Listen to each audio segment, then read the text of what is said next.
नमस्कार साथियों, स्वागत है आप सभी का Bharat institute of geography YouTube channel पर। और आज हम चर्चा करेंगे माध्यमिक शिक्षा बोर्ड द्वारा आयोजित भूगोल कक्षा 12 के प्रश्न पत्र पर। आइए शुरू करते हैं। मानव भूगोल स्थिर पृथ्वी व क्रियाशील मानव के बीच में परिवर्तनशील संबंधों का अध्ययन है। मानव भूगोल की परिभाषा कुमारी एलन सैम्पल ने दी है, जो रेड जेल की शिष्या थी। प्रवास का प्रतिकर्ष कारक है बेहतर अवसर। प्रवास का प्रतिकर्ष जो कारक होगा वो क्या होगा? बेहतर अवसर होगा। कौन मतलब किसकी चाहत में व्यक्ति नगरों की ओर पलायन करेगा? तो बेहतर अवसर की तलाश में।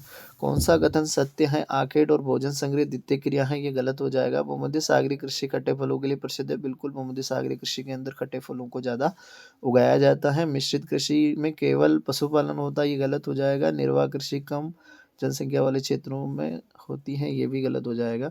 नेक्स्ट बात करते हैं, उपलब्ध कच्चे माल का रूप बदलकर मूल्यवान बनाना कौन सी क्रिया का हिस्सा है? तो द्वितीय क्रिया का हिस्सा है। विश्व का संगतम रेल तंत्र कहाँ मिलता है? तो यूरोप के अंदर मिलता है।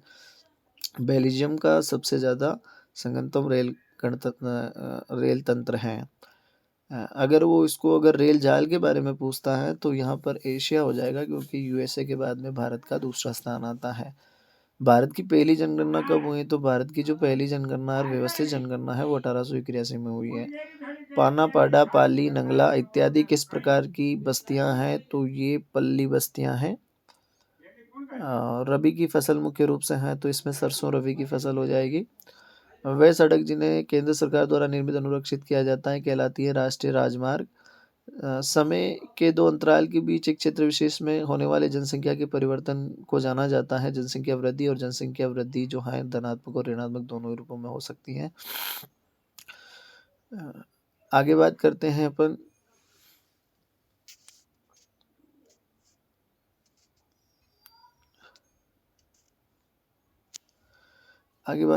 मलेशिया व इंडोनेशिया में की जाने वाली स्थानांतरित कृषि को किस नाम से जाना जाता है? तो लद्दाख के नाम से जाना जाता है। वृत्त झील आंतरिक जलमार्ग स्थित उत्तरी अमेरिका। वृत्त झील आंतरिक जलमार्ग हैं, तो ये उत्तरी अमेरिका में पांचों झील हैं जो पंजाकार के हैं। सुपीरियर, ईरी, ओंटेरियो, मिशिगन और ह्यूरिन।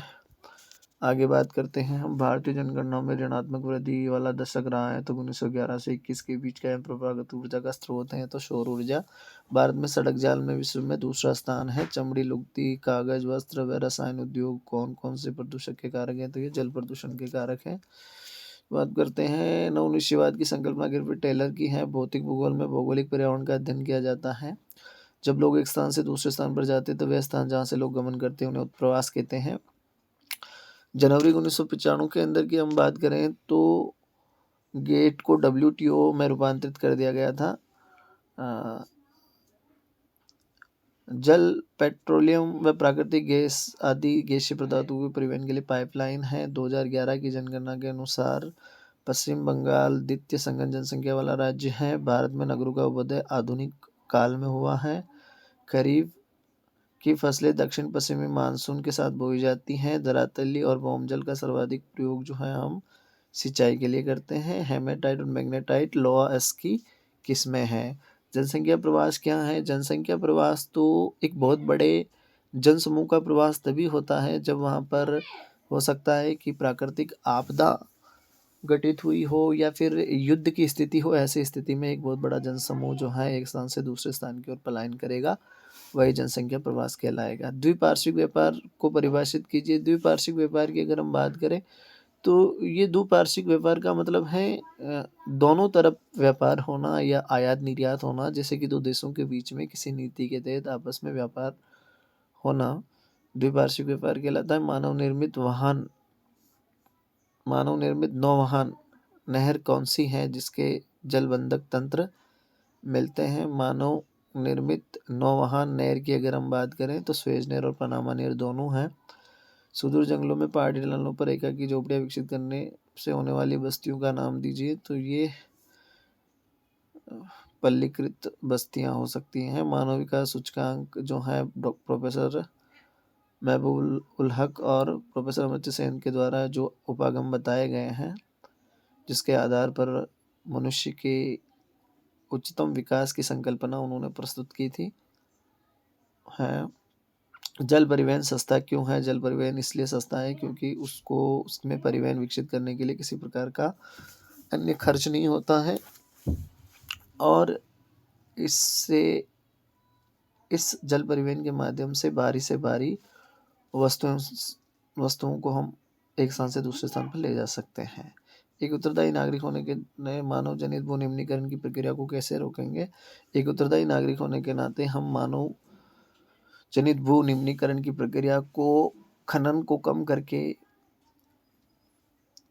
तथा मृदा अपरदन को रोक करके या फिर अत्यधिक वृक्ष लगा करके हम भू निम्नीकरण को रोकेंगे। आर्थिक भूगोल के 2 उपक्षेत्रों के नाम बताइए। आर्थिक भूगोल के 2 उपक्षेत्र हैं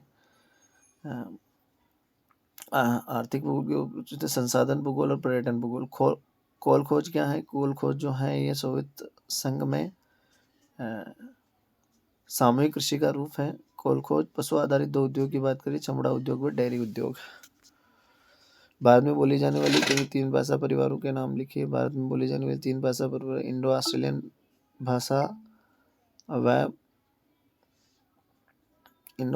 भाषा व मैताली, संताली व नेपाली भाषा हो जाएगी। शुष्क भूमि कृषि किसे कहते हैं? शुष्क भूमि कृषि उन क्षेत्रों को कहा जाता है जिनकी वार्षिक वर्षा 10 सेंटीमीटर से भी कम हो और इन क्षेत्रों में मुख्य रूप से ज्वार बाजरे की फसल उगाई जाती है। जल प्रदूषण के दुष्परिणाम कई प्रकार के हो सकते हैं। मानव के अंदर बन देखें तो हैजा, मलेरिया वगैरह प्रदूषित जल पीने से कई प्रकार की बीमारियां हो सकती हैं। पशुओं के द्वारा प्रदूषित जल पीने से उनमें भी कई प्रकार की बीमारियां हो सकती है और प्रदूषित जल से अगर कोई व्यक्ति सिंचाई करता है तो हो सकता है वो अनाजों के माध्यम से हमारे अनाज और भूमि को भी नुकसान पहुंचा सकती है। रेल पटरी की चौड़ाई के आधार पर भारतीय रेल को वर्गों में बांटा गया है 3। चौड़ाई के आधार पर तो अगर 3 है, 3 में अगर हम बात करें तो ब्रॉड गेज जो होती हैं 1.650 मीटर के आसपास इन पटरियों के बीच में चौड़ाई होती है। मीटर गेज में 1 मीटर की चौड़ाई इन पटरियों के बीच में होती है और नैरो गेज में लगभग 0.650 मीटर इसके अंदर चौड़ाई होती है। समुद्री पत्तनों को अंतर्राष्ट्रीय व्यापार के प्रवेश द्वार क्यों कहा गया है? समुद्री पत्तनों को अंतर्राष्ट्रीय व्यापार का प्रवेश द्वार इसलिए कहा गया है कि आज के आधुनिक दौर में जो विदेशी व्यापार है वो इन्हीं पर टिका हुआ है और इन पत्तनों के माध्यम से एक देश से कई देशों के साथ आसानी से व्यापार किया जा सकता है। प्रवास के पीछे लोगों का क्या उद्देश्य होता है? प्रवास के पीछे लोगों का उद्देश्य ये होता है कि वह रोजगार के बेहतर अवसर तलाश कर सकें, शिक्षा, चिकित्सा, मनोरंजन के साधन और उच्च स्तर के रहन सहन के लिए व्यक्ति प्रवास करता है। ट्रक कृषि किसे कहते हैं? ट्रक कृषि मुख्य रूप से विकसित देशों में की जाती है। ये कृषि रोपण कृषि का ही भाग है जिसमें फल, फूल, सब्जियां आदि उगा करके ट्रक के माध्यम से एक बाजारों तक पहुंचाई जाती है, इसलिए इन्हें ट्रक कृषि के नाम से जाना जाता है। ग्रामीण विपणन केंद्रों की विशेषता बताइए, ये प्रश्न है। इसके बाद आपके अनुसार भू उपयोग को प्रभावित करने वाले 3 अर्थव्यवस्था परंतु को समझाइए। बहुत ही अच्छा प्रश्न था ये भी। भारत में सौर ऊर्जा व पवन ऊर्जा का वर्णन करना था या भारत में किन्हीं खनिज पेटियों 2 खनिज पेटियों का वर्णन करना था। रोपण कृषि की 4 फसलों के नाम लिखिए। इसमें गन्ना है, चाय है, कहवा है, उसके बाद में कपास हो जाएगा आपका। गैर निर्वाह कृषि किसे कहते हैं? चावल प्रधान गैर आसान सवाल था। नियोजन से आप क्या समझते हैं? पर्वतीय क्षेत्र में विकास में 3 सुझाव बताइए। नियोजन का मतलब होता है किसी क्षेत्र विशेष को पूर्व प्लानिंग के साथ पर वहाँ पर स्थापित करना है, किसी नगर को बसाना, तो ये है। इसके बाद है आपके नक्शे की अगर हम बात करें तो कोयली गुजरात में है, मंगलुरु जो है कर्नाटक में है, बीना मध्य प्रदेश में है और चेन्नई जो है आपका तमिलनाडु में है। न्यूयॉर्क की बात करें तो संयुक्त राज्य अमेरिका में है। केप टाउन दक्षिणी अफ्रीका का क्षेत्र है। मुंबई आपका भारत में है। पर्थ जो आपका है ऑस्ट्रेलिया में है।